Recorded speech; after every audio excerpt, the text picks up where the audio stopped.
en breve. Entonces, primero comencemos con María Corina Machado, quien brindó una entrevista en Fox News. Lo tenemos en pantalla, entonces escuchemos las declaraciones de la líder de la oposición.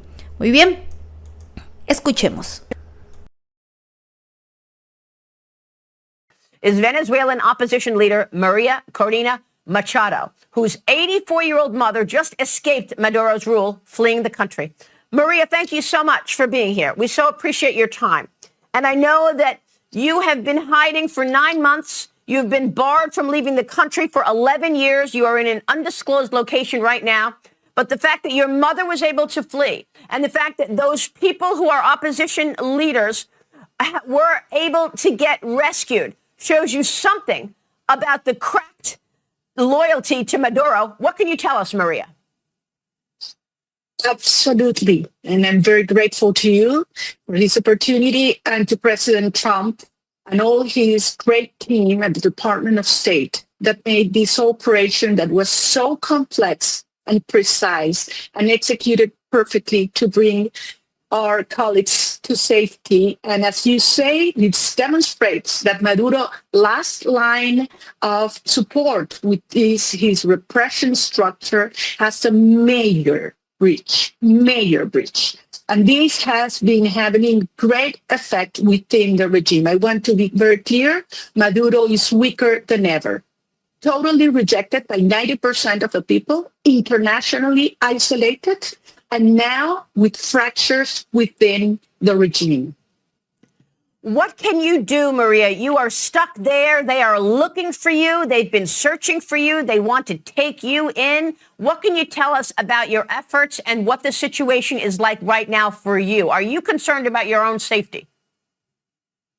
Well, of course we are. We all are. We have more than 900 political prisoners right now that have been tortured, women that have been sexually assaulted. It's brutal. But the fact is that we're moving forward. And the fact that we have, this unwavering support from President Trump make things move ahead. And I believe that we have the greatest opportunity in front of us. And I want to insist this. A free Venezuela, Maria, is the greatest opportunity from a security perspective and also from a business and energy perspective to the U.S. And that's what we will do. Venezuela will be free. Venezuela will be a reliable partner of the U.S. We will kick out Iranian forces and agents, the Hezbollah, that have turned Venezuela into a base, operational base of the Iranian regime. And we will build a partnership to create a security shield for the Americas, for the stability of the region,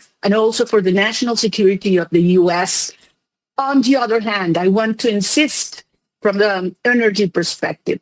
Under Maduro, Venezuela's energy, oil and gas industry has collapsed. Those companies are actually operating in Venezuela are forced to partner with a criminal structure, with a drug cartel. They're giving money to Maduro, and that means giving money for the drug cartels, for the operations, and enforcing the criminal gangs like Tren de Aragua that are operating all across the continent. So President Trump's decision is the right one. We need to move forward, cut these sources flows going into the criminal Maduro structure. Remember, Maduro is the head of the Tren de Aragua, and support the heroic fight of the Venezuelan people for democracy, which I know will come very soon. So what do you want to say to those companies like Chevron who want to keep operating in Venezuela because they're afraid when they leave, China will dominate? Well, first of all, whoever thinks that China will defy President Trump and the U.S. government doesn't understand. I mean, President Trump has been very clear about secondary sanctions. You mentioned it clearly. On the other hand, I think that's quite short-sighted position, Maria, because right now, what are they producing in Venezuela? Crumbles. With a free Venezuela, the energy sector will boom. We want American companies investing and producing. We will have security for them, rule of law. We will cut taxes, operational costs. We will turn Venezuela from the criminal hub of the Americas into the energy hub of the Americas. I'm talking about a business opportunity of $1.7 trillion. This is unique. No other country in the hemisphere represents this opportunity for American companies and also for the Venezuelan people. So this is a win-win partnership, what we are offering. A free Venezuela will be security for the region, and will mean America will be safer and more prosperous. Maria, you have such courage to do what you are doing, and all of this is happening right across from America, right there in the Gulf of America. Maria, give us a sense of what daily life is like in Venezuela right now, while you are in hiding. Well, I would tell you what our people are suffering. Minimum wages in Venezuela are $1.5 a month. Our children go to school only twice a week. No journalist is able to speak.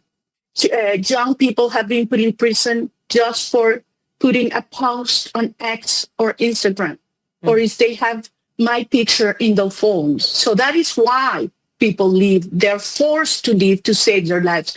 Good, hardworking, family-loving Venezuelans, millions that have been forced to flee. And I want them all back. We want our children back to rebuild a secure, prosperous nation. And we will do that together. This is the huge legacy of this moment, because we will have, after Venezuela, Maduro's out, believe me, the Cuban and Nicaraguan regime will follow. And for the first time in history, we will have a continent free of communism and dictatorship. This is historic. And of course, right now, they're trying to bone up their strength by meeting with Putin and meeting with Xi Jinping. Very quickly, what do you want to say to our audience and business out there? How can they help you, Maria? We need your support. I want to promise the American people that once we have a free Venezuela, we will not only dismantle all those criminal gangs that have committed crimes, and I apologize to the family of all, because those are not Venezuelans. Those individuals are thugs like Maduro. But we will turn Venezuela into open markets and greatest opportunities for all, for prosperity, for doing business, and of course for the Venezuelan people, security as well. So thank you so much. Thank you. We will pray for your safety. Thank you for being here.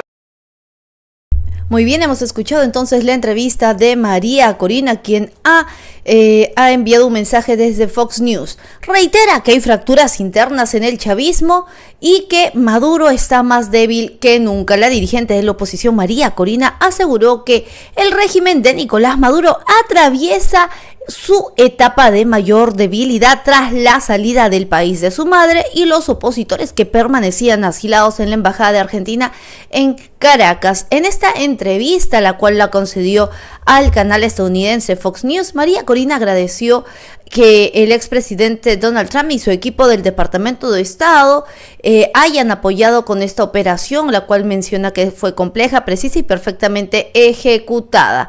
Esto demuestra que Maduro está perdiendo su última línea de apoyo, su estructura represiva, y ha sufrido un golpe mayor que ya está teniendo efectos dentro del propio régimen. Quiero ser muy clara, Maduro está más débil que nunca, está totalmente rechazado por la mayoría de venezolanos y aislado internacionalmente, enfrentando fracturas internas.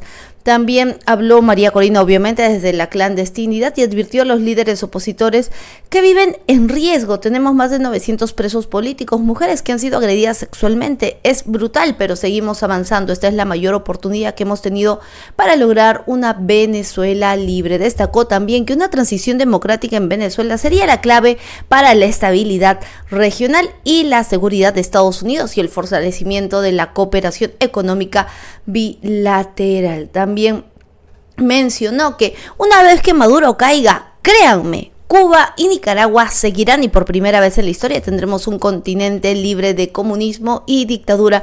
Además, también pidió disculpas a los pueblos afectados por la banda delictiva El Tren de Aragua y ha mencionado que ellos no representan a la comunidad internacional. Pero vamos a ver también, porque María Corina hoy ha tenido otro pronunciamiento, algo muy corto pero importante. honrada y agradecida yo, Álvaro, por la oportunidad de compartir mi testimonio de profundo afecto y admiración a tu padre, el gran Mario Vargas Llosa, y por cierto lo seré. ¿Qué será María Corina? Será presidente. Dice, 14 presidentes y María Corina. ¿Qué lo hubiera sido? Esto entre paréntesis. María Corina, claro, de no haber Nicolás Maduro y todo su cúpula de poder, no haberla inhabilitado. María Corina en estos momentos sería la que hubiera ganado la elección de aquel 28 de julio. Honran a mi padre en este volumen que he tenido el gusto de editar y prologar, ¿no? Entonces, Álvaro Vargas Llosa tiene el testimonio de María Corina en este libro, ¿no? Entonces, en este volumen que ha dicho, he tenido el gusto de editar y prologar, y obviamente María Corina se siente honrada y agradecida, ¿no? Entonces, el mismo hijo de Mario Vargas Llosa mencionó que María Corina hubiera sido presidente de Venezuela de no haber sido por la inhabilitación que realizó la cúpula de la cúpula de Nicolás Maduro en contra de María Corina Machado. Pero vamos a continuar con la